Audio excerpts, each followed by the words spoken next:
Isu boikot ini kembali hangat pada 7 Oktober 2023 selepas satu gerakan pejuang kebebasan Al-Aqsa telah melancarkan serangan secara besar-besaran terhadap negara haram Israel di kezaliman yang berpanjangan puluhan tahun lamanya.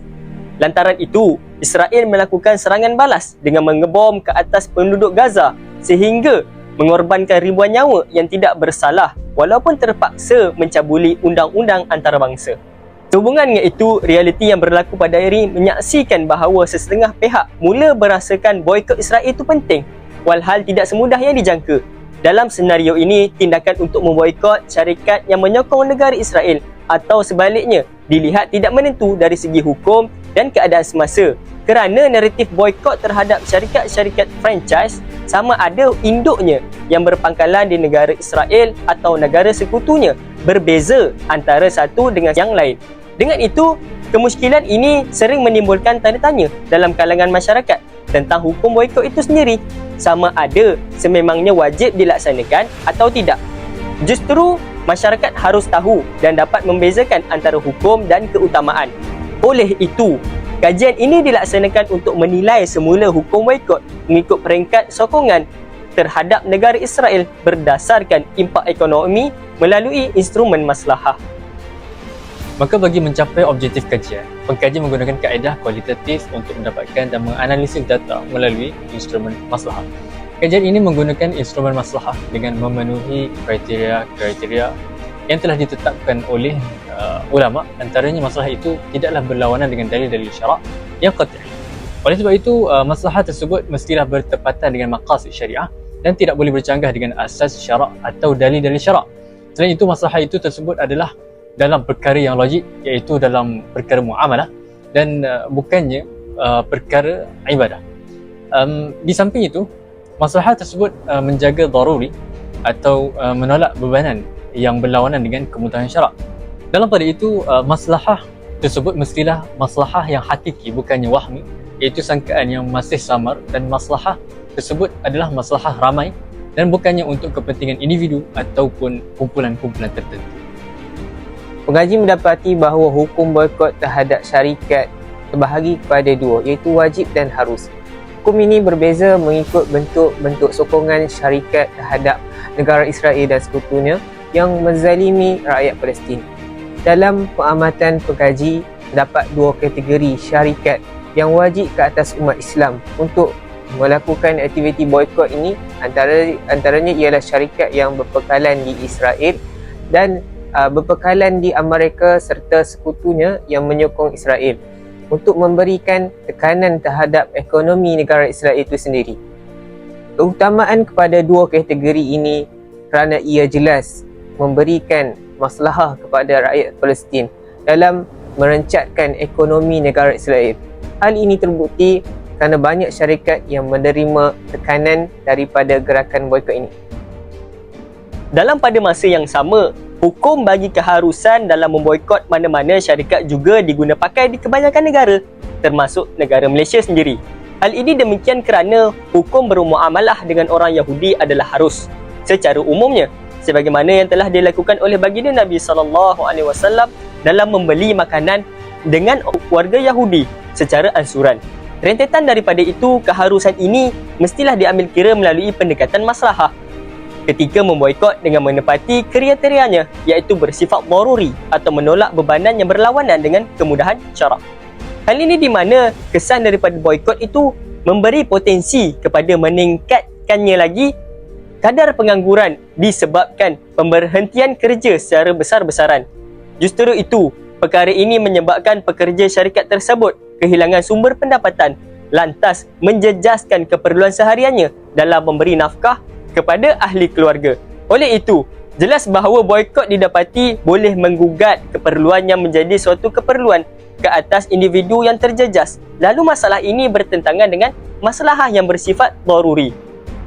Bukan itu sahaja, hukum keharusan boikot turut perlu berkait dengan pendekatan maslahah yang melibatkan perkara muamalah dan bukannya ibadah. Hal ini di mana sebarang bentuk ibadah tidak boleh diguna pakai dengan maslahah kerana meliputi hukum ta'abudi yang telah mengikat seperti solat, zakat, puasa dan haji. Sedangkan Boikot ini termasuk dalam perkara muamalah yang berkait dengan hubungan sesama individu, masyarakat dan negara. Maka perkara ini dapat dipertimbangkan keharusannya bagi syarikat-syarikat yang hanya terkait secara tidak langsung dengan Israel. Hukum boikot terhadap syarikat franchise yang berpangkalan di Amerika Syarikat atau negara-negara sekutu Israel yang tidak menyatakan sokongan terhadap pembantaian rakyat Palestin adalah harus dan tidak diwajibkan menurut perspektif maslahah. Namun, ia sekadar anjuran sebagai tanda solidariti ke atas rakyat Palestin.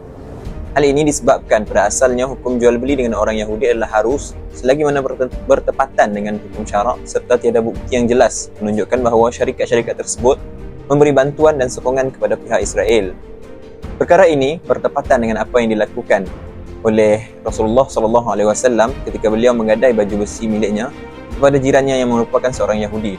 Imam Nawawi ketika mensyarahkan hadis berkaitan hal tersebut menjelaskan bahawa keharusan bermuamalat dengan non-Muslim telah disepakati oleh para ulama.